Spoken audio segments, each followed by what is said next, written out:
Today is September the 11th. It's 2021. The devotional title today is Pity the Nation.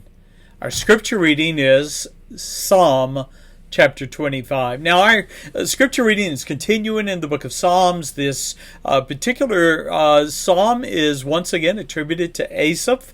Asaph would have been one of the chief musicians during David's reign. And you're going to find that Psalm 75 challenges us to a biblical perspective on the sovereignty of God and His rule over the nations and people of the earth. Now, Psalm chapter 75, verse 1, you're going to notice that it is a summon to the congregation, to God's people, to acknowledge that He is the supreme ruler of His creation and is due our thanksgiving. 2 times in the first verse, there is declared a spirit of thanksgiving and gratitude. We read in verse 1, "Unto Thee, O God, do we give thanks. Unto Thee do we give thanks, for that Thy name is near, Thy wondrous works declare." Now, verse 2 and 3, we find that God is a righteous judge.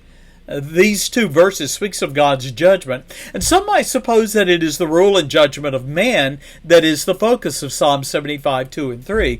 But I believe, however, that it is the judgment of God that is the subject.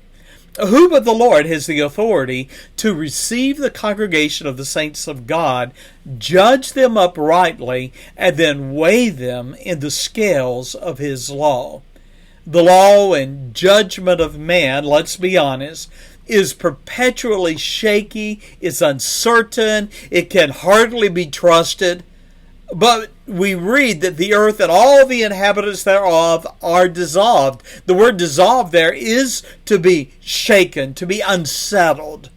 But the judgment of God's verdict is this: He is the God of justice, and we find in Him the discretion that is not found in man. For we find in God that He has promised, "I bear up, I shoulder, I support the pillars," or the foundations of the earth. Nations rise, nations fall. Presidents are elected, presidents are unelected. But we are assured of this, that the Lord is holding up the pillars and the foundations of the world in which we live. Now, Psalm 75, 4 through 8, God admonishes foolish leaders. We find a warning to every leader who bears rule over the lives of men with a heavy, proud hand. The Lord admonishes those leaders. "I said unto the fools, deal not foolishly. And to the wicked, lift up the horn being a sign or a symbol of power and strength.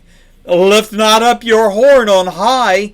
Don't abuse your office. Speak not with a stiff or a proud neck." Wow. How soon those elected to office, those in authority, how soon they forget that they are nothing without God.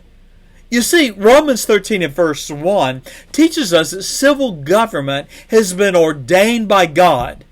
And those who rule and judge have divine mandates for which they will one day give account. From the king or a president to the local magistrate, all in authority are commanded to be the servants of God for good, and avengers of His wrath upon him that doeth evil. Romans 13 and verse 4. And so we ask the question, what of leaders who defy God's authority? They scorn His law and they abuse their powers, their appointments. Well, God warns in verse 6 and 7, "For promotion cometh neither from the east nor from the west, nor from the south, but God is the judge. He putteth down one ruler, He setteth up another." You see, God is sovereign, and He is the final judge. God alone promotes, and God demotes. God oversees the rise and the fall of nations. And in verse 8, God is promised that like a cup of red wine that is poured out like blood, God will one day pour out his wrath upon wicked leaders, and all the wicked of the earth will drink to the full the wrath of God. Now, what do we as God's people do when the foundations of the world, the foundations of society, the foundations of government, the foundations of our community, what will we do when those foundations are shaken? And we read in verse 9 and 10, we are to, as God's saints, sing God's praises. The psalmist has painted a dark picture of God's wrath upon rulers that failed to rule righteously and lawfully. And nevertheless, the believer's faith rests in the Lord.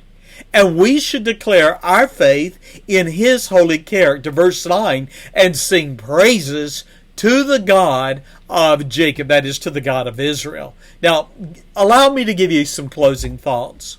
Though the foundations of a nation may be shaken, and the wicked boast and abuse their authority, be assured of this, verse 10. That all the horns, all the power, all the strength of the office of the wicked, the Lord will cut off. He will destroy. But the horns, the power, the strength of the righteous shall be exalted. Listen, God is just. And the wicked will one day face his wrath and be destroyed. However, he is promised to bless the righteous. The fools sing their own praises, and the proud stiffen their necks against the Lord. But a wise man remembers every promotion that comes his way is an act of God's grace. I close with Psalm 75, verse 7. For the wise will remember that God is judge. He putteth down one leader, and he raises and he sets up another. I close with just one more thought. I believe that a nation gets what it deserves in its leaders.